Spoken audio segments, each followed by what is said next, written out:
Hello everyone, welcome to ed India. I am Gaurav Soin. रब सभी के सामने आज एक इम्पॉर्टेंट वीडियो के साथ मैं हाजिर हूँ। And this important video is regarding balance of payment which is an important topic under international business for commerce and management candidates. और इसके अंदर हम पढ़ने वाले हैं आज current account and it's expected multiple choice questions. और नेक्स्ट वीडियो में हम लोग capital account and it's expected multiple choice questions के बारे में डिस्कशन करेंगे। शॉर्ट एंड प्रिसाइज वीडियोस में बनाने की कोशिश कर रहा हूँ जिससे आपको कम समय में ज़्यादा से ज़्यादा लर्निंग हो सके। So, before getting into it, I would like you all to subscribe my YouTube channel Ed India and hit the bell icon for latest updates. You can also visit our website that is researchphd.in, in which you will find daily quizzes on paper 1 and commerce and management if you are from paper 2. And along with that, you can also follow us on Telegram, and the name of our Telegram channel is Ed India for NetJRF, जिसमें आपको हमारे video links and quizzes links मिल जाएंगे। जैसे ही हमारा video upload होगा एक link आपको पहुंच जाती है इस टेलीग्राम चैनल में, और जैसे ही हमारा क्विज़ ऑनलाइन होता है, लाइव होता है, उसी दौरान आपको मैं इस टेलीग्राम चैनल पे लिंक सेंड कर देता हूँ। अलॉन्ग विद दैट हमारा एक और यूट्यूब चैनल है research and PhD guide success classes, जिसमें मैं आपको रिसर्च एंड पीएचडी से रिलेटेड नॉलेज प्रोवाइड करता हूँ। और अगर आप पीएचडी कर रहे हैं या आगे जाकर के पीएचडी करना चाहते हैं तो आप उस यूट्यूब चैनल को भी सब्सक्राइब कर सकते हैं। लिंक्स आपको डिस्क्रिप्शन बॉक्स में दी हुई हैं और कुछ प्लेलिस्ट भी दी हुई हैं, उसको भी आप देख सकते हैं। चलिए आते हैं बैलेंस ऑफ पेमेंट पहले होता क्या है, बिकॉज बैलेंस ऑफ पेमेंट एक मेजर टर्म है, उसके अंदर करंट एंड कैपिटल अकाउंट आता है। बैलेंस ऑफ पेमेंट रिकॉर्ड करता है transactions in goods services and assets between residents of a country with the rest of the world. जैसे कि मैं इंडिया में हूँ और मैं इंडिया का रेसिडेंट हूँ और मैंने सपोज़ दूसरी कंट्री से मोबाइल फ़ोन मंगवाए और मैं मोबाइल फ़ोन का ही काम करता हूँ, तो वो जो मोबाइल फ़ोन दूसरी कंट्री से मैं इंपोर्ट कर रहा हूँ अपनी कंट्री में और उसका मैं पेमेंट कर रहा हूँ, तो वो हम बैलेंस ऑफ पेमेंट में रिकॉर्ड करेंगे।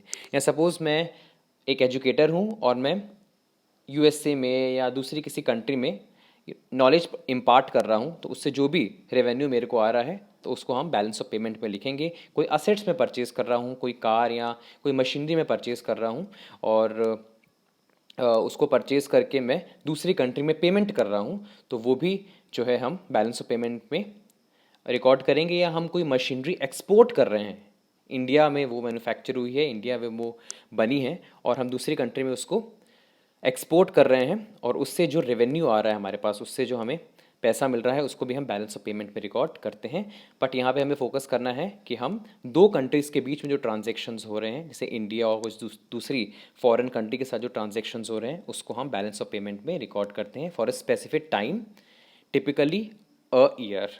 एक साल के जो ट्रांजेक्शन्स होते हैं उसको हम बैलेंस ऑफ पेमेंट में रिकॉर्ड करते हैं। It can be related to goods, services और असेट्स और एनी काइंड ऑफ इनकम। ये सारी चीज़ें हम आगे जा कर के अभी पढ़ेंगे।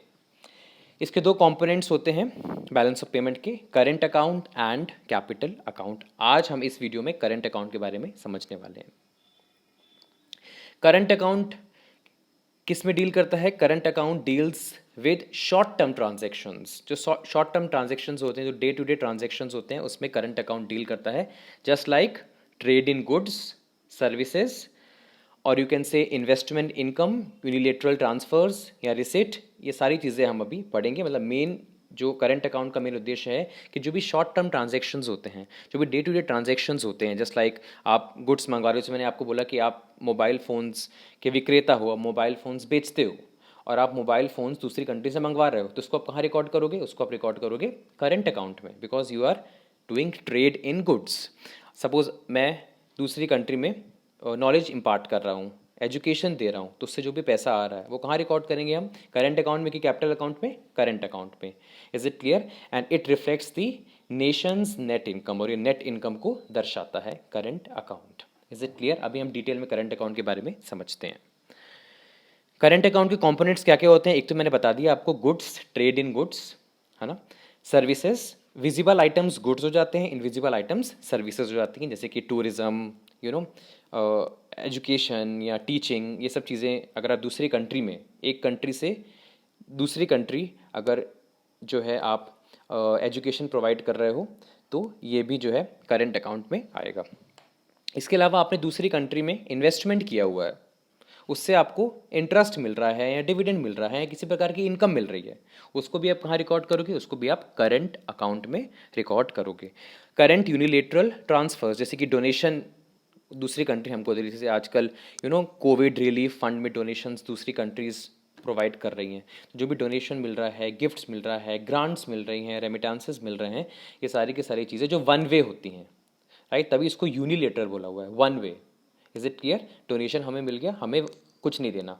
और टू वे क्या होती है? जैसे कि हमने गुड्स खरीदा, बदले में हमने पेमेंट किया दूसरी कंट्री को, टू वे हो गया। पर यहाँ पे unilateral transfers means one way, just like donations, gifts, grants and remittances. तो ये सारी की सारी चीज़ें हम किसके अंदर लिखते हैं? हम करंट अकाउंट में लिखते हैं। हमने सेग्रीगेट कर दिया है इसको। Current account deficit. Current account is sum of balance of trade. ये कई बार पूछा जाता है, बैलेंस ऑफ ट्रेड होता क्या है? जब आप exports of goods and services को imports of goods and services से माइनस कर देते हो तो उससे हम बैलेंस ऑफ ट्रेड बोलते हैं। ये कई बार ऑब्जेक्टिव में पूछा जाता है कि बैलेंस ऑफ ट्रेड होता क्या है। क्योंकि हम करंट अकाउंट में बहुत सारी चीज़ें पढ़ रहे हैं, हम goods, services, income, unilateral transfers पढ़ रहे हैं, पर अगर हम इन दोनों की सिर्फ बात करें, हम exports of goods and services subtracted with imports of goods and services, तो वो होता है बैलेंस ऑफ ट्रेड। हम इन दोनों को इनकॉर्पोरेट नहीं करते हैं। So balance of trade means export minus imports of goods and services, net factor income. कोई इंटरेस्ट मिल रहा है, आपने दूसरी कंट्री में इन्वेस्टमेंट किया है, आपने दूसरी कंट्री के शेयर्स वगैरह खरीदते हैं, उससे आपको डिविडेंड मिल रहा है, तो वो भी आप जो है करंट अकाउंट में रिकॉर्ड करते हो। पेमेंट कर रहे हो या रिसीव हो रहा है आपको, दोनों चीज़ें आप यहाँ पे रिकॉर्ड करते हो। नेट ट्रांसफर पेमेंट्स, दूसरी कंट्री आपको डोनेशंस प्रोवाइड कर रही है, उसको भी आप करंट अकाउंट में रिकॉर्ड करते हो। आप दूसरी कंट्री में डोनेशंस प्रोवाइड कर रहे हो, उसको भी करंट अकाउंट में ही रिकॉर्ड करना है, बस जगह चेंज हो जाएगी, है ना। अगर आप दूसरी कंट्री को डोनेशन दे रहे हो तो वो पेमेंट में चला जाएगा, दूसरी कंट्री आपको डोनेशन दे रही है तो वो रिसिप्ट में आ जाएगा। एक्सपोर्ट माइनस इंपोर्ट प्लस, मतलब एक्सपोर्ट माइनस इंपोर्ट बन गया आपका balance of trade. Export of visible and invisible item minus imports of visible and invisible items, plus net income from abroad just like interest and dividend and net transfers. मतलब plus हम इसलिए लिख रहे हैं कि हम यहाँ पे ये अज्यूम कर रहे हैं कि दूसरी कंट्री से हमें पैसा मिला है ना। अगर आपका पेमेंट ज़्यादा है, if payment side is exceeds you can से द रिसिप्ट साइड, तो आपका हो जाएगा उस केस में डेफिसिट। वेयरएज अगर रिसिप्ट ज़्यादा है पेमेंट से तो हो जाएगा आपका सरप्लस। ज़्यादातर अभी हमारी कंट्री डेफिसिट से जूझ रही है, इसलिए मैंने यहाँ पे करंट अकाउंट डेफिसिट लिखा हुआ है। पेमेंट ज़्यादा है रिसीट से डेफिसिट, रिसीट ज़्यादा है पेमेंट से तो सरप्लस। ये मैं आपके लिए एक स्पेसिमन लेके आया हूँ कि बैलेंस ऑफ पेमेंट को किस तरीके से लिखा जाता है। यहाँ रिसिप्ट लिखा है क्रेडिट और यहाँ पेमेंट लिखा है debit, because balance of payment double entry system को फॉलो करता है। Every debit has a corresponding credit, हमने पढ़ा हुआ है अकाउंट्स में। रिसिप्ट में हमने एक्सपोर्ट किया, पैसा आया, यहाँ लिख दिया। एक्सपोर्ट ऑफ सर्विसेज, पैसा आया, यहाँ लिख दिया। इनकम आई, रिसिप्ट है, यहाँ लिख दिया। यूनिलेटरल रिसिप्ट्स हैं, दूसरी कंट्री ने हमें डोनेशन दिया, यहाँ लिख दिया। इंपोर्ट किया, है ना, तो हमें पैसा देना पड़ेगा, यहाँ लिख दिया। पेमेंट्स में, डेबिट में। सर्विसेज हमने जो है दूसरी कंट्री से ली, उसका पेमेंट करना पड़ेगा, हमने लिख दिया पेमेंट साइड डेबिट में।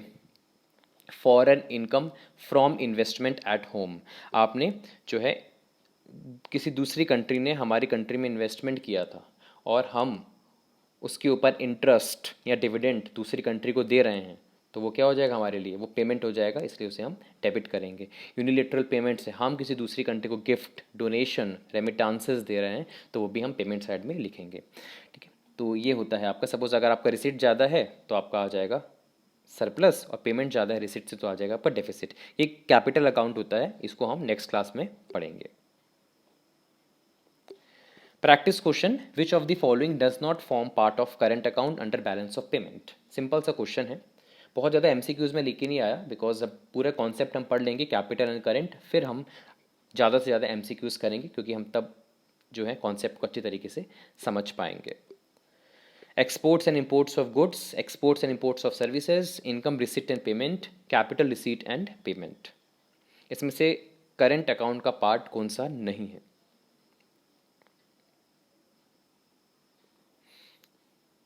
Capital receipt and payment part नहीं है करंट अकाउंट का, बिकॉज ये किसका पार्ट है, ये पार्ट है कैपिटल अकाउंट का, है ना, जो कि हम नेक्स्ट वीडियो में पढ़ेंगे। Export and import of goods, export and import of services और इनकम रिसिप्ट एंड पेमेंट, ये सारी की सारी चीज़ें करंट अकाउंट में आती हैं।